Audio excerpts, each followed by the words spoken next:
Hello friends, आप सभी का स्वागत है आपके अपने YouTube channel different view of success में। दोस्तों कैसे हैं आप सब? मैं आशा करता हूँ आप सभी अच्छे होंगे। दोस्तों आज हम आपके लिए एक बहुत ही स्पेशल वीडियो लेकर आए जिसमें हम बात करेंगे 20 इंपॉर्टेंट स्टैटिक जीके क्वेश्चंस की जो लगातार हर परीक्षाओं में पूछे जाते हैं, जैसे एसएससी हुआ, रेलवे हुआ, डीआरडीओ हुआ और पीएससी हुआ, और व्यापम में भी अक्सर पूछे जाते हैं ये क्वेश्चन। इन क्वेश्चंस की हम बात करेंगे विथ एक्सप्लेनेशंस। आपको इसके बारे में पूरी डिटेल्स भी दी जाएगी। तो चलिए दोस्तों वीडियो को शुरू करते हैं। परंतु उससे पहले दोस्तों यदि आप हमारे चैनल पर नए हैं तो प्लीज़ चैनल को सब्सक्राइब कीजिए, लाइक कीजिए, कमेंट कीजिए, शेयर भी कीजिए अपने दोस्तों के साथ। और ज़्यादा से ज़्यादा इस वीडियो को शेयर करने के साथ साथ आप हमारे चैनल को सब्सक्राइब करने के साथ बेल आइकन भी जरूर दबाइए, ताकि हर अपडेट आपके पास हमारे द्वारा सबसे पहले पहुँची जा सके। और दोस्तों इस वीडियो की पीडीएफ पाने के लिए आप हमारे साथ हमारे टेलीग्राम ग्रुप पर भी ज्वाइन हो सकते हैं, जिसकी लिंक मैं आपको डिस्क्रिप्शन बॉक्स में दे दूंगा। तो चलिए दोस्तों वीडियो को शुरू करते हैं। तो दोस्तों आज की इस वीडियो का हमारा पहला प्रश्न है, गोबी का रेगिस्तान किसकी वृष्टि छाया में है? तो इसका जो सही आंसर होगा वो ऑप्शन ए हिमालय। जो है गोबी का मरुस्थल जो है हिमालय की वृष्टि छाया में है। और आपको बताता चले कि गोबी मरुस्थल जो है चीन और मंगोलिया में स्थित है, ठीक है। और ये विश्व के सबसे बड़े मरुस्थलों में से एक है। गोबी दुनिया के ठंडे रेगिस्तानों में से एक है जहां तापमान 0 से 40 डिग्री नीचे तक चला जाता है, ठीक है। और ये जो है गोबी मरुस्थल एशिया महाद्वीप में मंगोलिया के अधिकांश भाग पर फैला हुआ है। तो कभी कभी क्वेश्चन पूछ लिया जाता है कि गोबी का मरुस्थल कहाँ पर स्थित है, तो ऑप्शन जो इसका जो रहेगा वो मंगोलिया रहेगा, ठीक है। तो चलिए दोस्तों आगे बढ़ते हैं। दोस्तों आज का हमारा दूसरा प्रश्न है, प्रसिद्ध ग्रैंड ट्रंक रोड किसने बनवाई थी? तो इसका जो सही आंसर है ऑप्शन डी शेरशाह सूरी ने बनवाई थी प्रसिद्ध ग्रैंड ट्रंक रोड, ठीक है। और जो है ये इसका जो टोटल लंबाई जो है जब बनाई गई थी तो इसकी जो है 3670 किलोमीटर हुई थी, ठीक है। जो कि लाहौर, गुजरावाला, दिल्ली, कोलकाता और पेशावर और ढाका को जोड़ता है, ठीक है। तो चलिए दोस्तों आगे बढ़ते हैं। तो इसका सही आंसर होगा शेरशाह सूरी, उसी ने ग्रैंड ट्रंक रोड बनवाई थी। और जब बात आई है शेरशाह सूरी की, तो जो है शेरशाह सूरी का जो मकबरा है वो बिहार में सासाराम में स्थित है, ठीक है। शेरशाह सूरी का मकबरा जो है बिहार में सासाराम में स्थित है। चलिए दोस्तों आगे बढ़ते हैं। और आज का हमारा तीसरा प्रश्न है, तमिलनाडु में स्थित महाबलीपुरम मंदिर किसके शासनकाल में बनाया गया था? तो इसका जो सही आंसर होगा ऑप्शन बी पल्लव। पल्लव शासक जो थे नरसिंह वर्मन प्रथम, उन्होंने जो है महाबलीपुरम का मंदिर का निर्माण करवाया था। इसे रथ मंदिर भी कहा जाता है महाबलीपुरम के मंदिर को। और पल्लव की जो राजधानी थी वो कांचीपुरम थी, ठीक है। आगे बढ़ते हैं दोस्तों। आज का हमारा चौथा प्रश्न है, किसने कहा था स्वराज मेरा जन्म सिद्ध अधिकार है और इसे मैं लेकर रहूंगा, ठीक है। तो बहुत ही सिंपल सा क्वेश्चन है। इसका जो सही आंसर होगा ऑप्शन बी बाल गंगाधर तिलक। बाल गंगाधर तिलक जो है उन्होंने कहा था कि स्वराज मेरा जन्म सिद्ध अधिकार है और मैं इसे लेकर रहूंगा।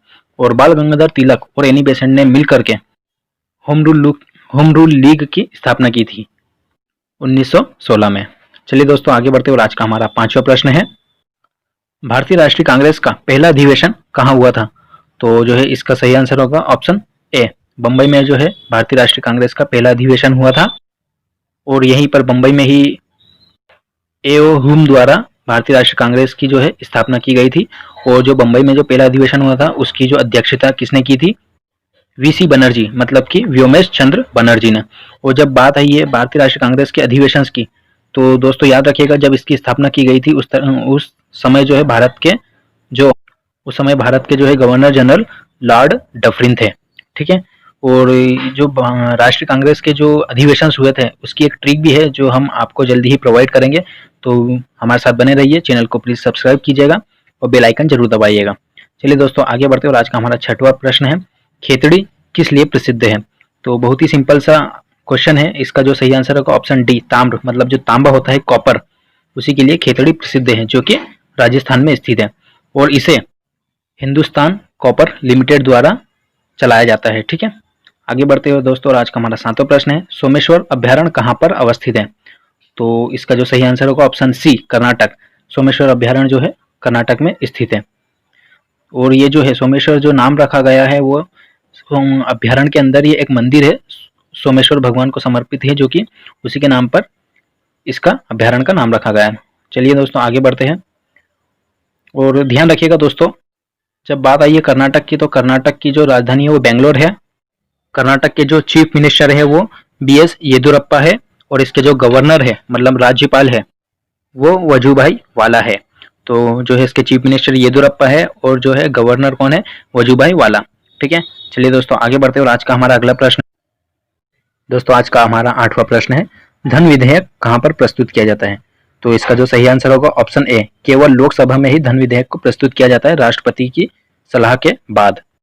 अनुच्छेद 110 के तहत धन विधेयक जो है लोकसभा में राष्ट्रपति की सलाह के बाद या राष्ट्रपति की सिफारिश के बाद ही, तो राष्ट्रपति की सलाह के बाद ही लोकसभा में धन विधेयक प्रस्तुत किया जाता है, परंतु इसे राज्यसभा में प्रस्तुत किया जा सकता है। सिर्फ 14 दिन की उसमें अनुमति दी जाती है राज्यसभा को रखने के लिए। अगर राज्यसभा इसे मना कर देता है तो भी उससे कोई इफेक्ट नहीं पड़ता है, कोई प्रभाव नहीं होता है, कोई प्रभाव नहीं पड़ता है और वो धन विधेयक जो है लोकसभा में अगर पारित हो गया है तो वो पारित हो जाता है। और इसका जो अनुच्छेद है वो 110 है, ठीक है, अनुच्छेद नंबर 110 में धन विधेयक का वर्णन दिया गया है भारतीय संविधान में। अगला प्रश्न है 9वां प्रश्न, भगवत गीता मूल रूप से किस भाषा में लिखी गई है? तो सिंपल सा आपको भी सबको पता होगा कि इसका जो सही आंसर है ऑप्शन ए, संस्कृत में जो है भगवत गीता को लिखा गया है मूल रूप से। और इसके जो लेखक है वो है वेद व्यास।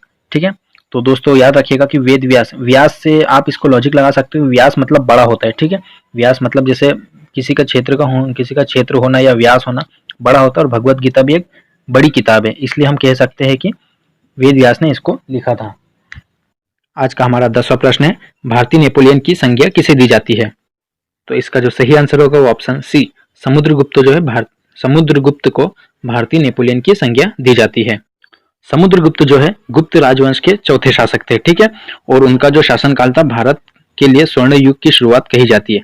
समुद्रगुप्त को गुप्त राजवंश का जो है महानतम राजा माना जाता है। और जो है VS स्मिथ जो थे उन्हीं के द्वारा भारत के नेपोलियन की संज्ञा समुद्रगुप्त को दी गई थी, VS स्मिथ के द्वारा। आगे बढ़ते हैं दोस्तों, आज का हमारा अगला प्रश्न है 11वां प्रश्न, एक सोलर सेल का प्रमुख कार्य क्या है? तो एक सोलर सेल जो होता है वो सौर ऊर्जा को विद्युत ऊर्जा में बदलता है, और जो सोलर सेल जो बना होता है वो जनरली जो है सिलिकॉन का बना होता है। ठीक है, आगे बढ़ते हैं दोस्तों, और आज का हमारा अगला प्रश्न है, दिल्ली की जामा मस्जिद का निर्माण किस मुगल शासक ने करवाया था?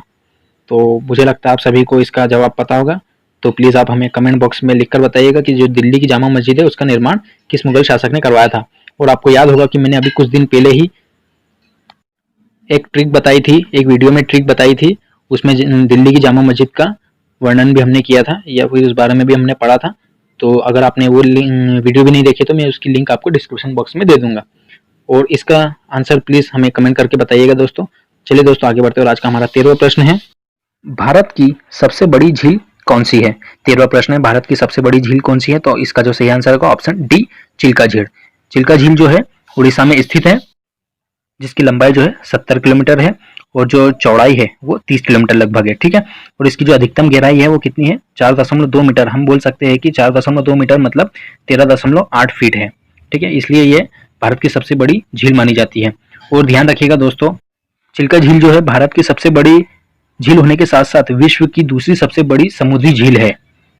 कभी आपसे पूछ लिया जाए कि विश्व की दूसरी सबसे बड़ी झील कौन सी है, तो वो चिल्का झील है, और भारत की सबसे बड़ी झील भी यही है। इसकी जो आकृति होती है वो नाशपति के टाइप की होती है, नाशपति के टाइप की इसकी आकृति होती है। इसी प्रकार से जो सांभर झील है वो जो राजस्थान में स्थित है और जो खारे पानी की झील है। ठीक है, और वुलर झील जो है वो मीठे पानी की झील है जो कि जम्मू कश्मीर में स्थित है। आज का हमारा अगला प्रश्न है 14वां प्रश्न, किस भारतीय राज्य में सामाजिक त्योहार छापर मेला आयोजित किया जाता है? तो इसका जो सही आंसर है वो ऑप्शन डी, पंजाब में जो है छापर मेला त्योहार आयोजित किया जाता है। पंजाब के जो है राज्यपाल विजेंद्र पाल सिंह बदनौर है, और जो पंजाब के मुख्यमंत्री है वो अमरिंदर सिंह है। ठीक है, तो करंट में ये क्वेश्चन भी बन जाते हैं कि जैसे पंजाब के राज्यपाल कौन है, पंजाब के मुख्यमंत्री कौन है? तो मुख्यमंत्री अमरिंदर सिंह और राज्यपाल जो है विजेंद्र पाल सिंह बदनौर है। आगे बढ़ते हैं दोस्तों, और आज का हमारा अगला प्रश्न है 15वां प्रश्न, मेरियाना गर्त, मेरियाना ट्रेंच जिसे इंग्लिश में बोला जाता है, जो कि सबसे गहरा गर्त है, किस महासागर में स्थित है? ठीक है, तो इसका जो सही आंसर होगा ऑप्शन बी, प्रशांत महासागर में ही मेरियाना गर्त स्थित है। ध्यान रखिएगा दोस्तों, यदि मेरियाना गर्त की गहराई की तुलना के लिए एक अगर माउंट एवरेस्ट जो है, ठीक है, उसको इस गर्त में डाला जाए तो उस पर्वत की जो चोटी है वो भी समुद्र तल से 1.6 किलोमीटर पानी के नीचे होगी। ठीक है, हम ये कह सकते हैं कि जो माउंट एवरेस्ट है वो भी 8,848 मीटर या 8.848 किलोमीटर ऊंचा है। ठीक है, उसको भी अगर इस गर्त में डाला जाए तो भी वो 1.6 किलोमीटर पानी के नीचे ही होगा। ठीक है, और यहीं पर जब बात आई माउंट एवरेस्ट की तो जो वो है नेपाल में स्थित है, जिसे हिमालय भी कहते हैं, और यह नवीनतम पर्वत श्रृंखला है। ठीक है, चलिए दोस्तों आगे बढ़ते हैं।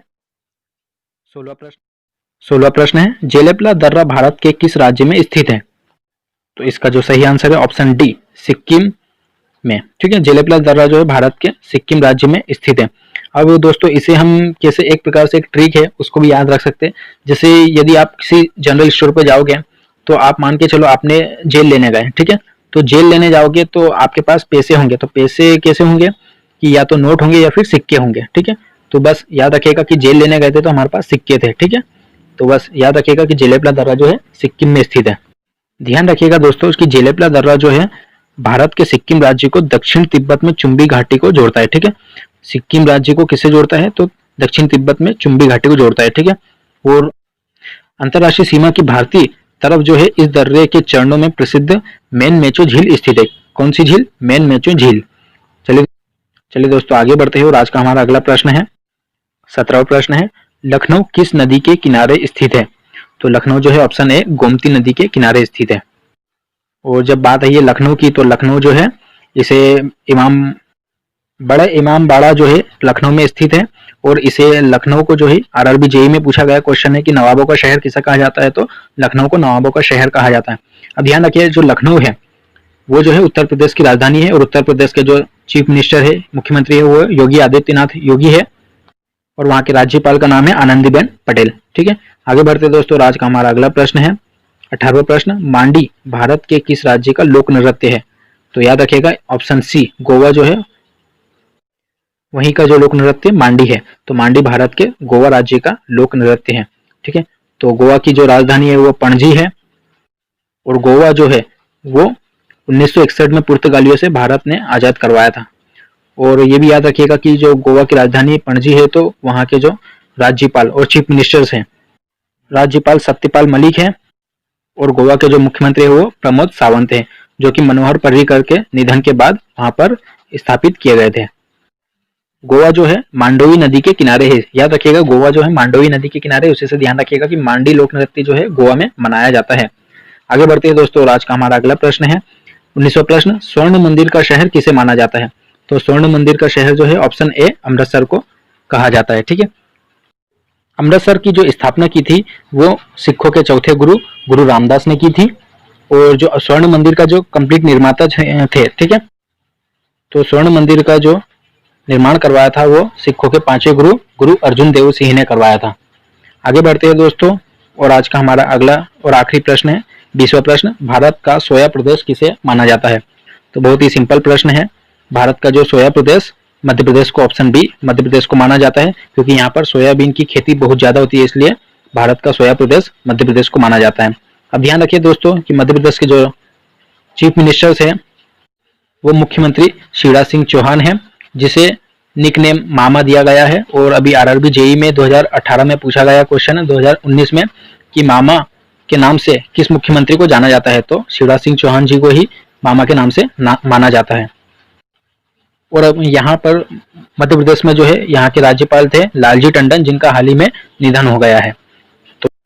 तो दोस्तों आप सभी को ये वीडियो कैसी लगी है प्लीज कमेंट करके बताइएगा, और हमारे चैनल को प्लीज सब्सक्राइब जरूर कीजिएगा, और बेल आइकन जरूर दबाइएगा ताकि हर अपडेट आपके पास सबसे पहले पहुंची जा सके। दोस्तों इस वीडियो को दोस्तों के साथ ज़्यादा से ज़्यादा शेयर कीजिएगा, और प्लीज़ हमारे टेलीग्राम ग्रुप पर ज्वाइन हुई है ताकि इसकी जो पीडीएफ है आपको वहीं से प्रोवाइड हो सके। तो चलिए दोस्तों, वीडियो को दोस्तों के साथ ज़्यादा से ज़्यादा शेयर कीजिए, चैनल को सब्सक्राइब कीजिए। मिलते हैं अगली वीडियो में एक नई वीडियो के साथ में। तब तक के लिए ख्याल रखें अपना। ओके, धन्यवाद, बाय।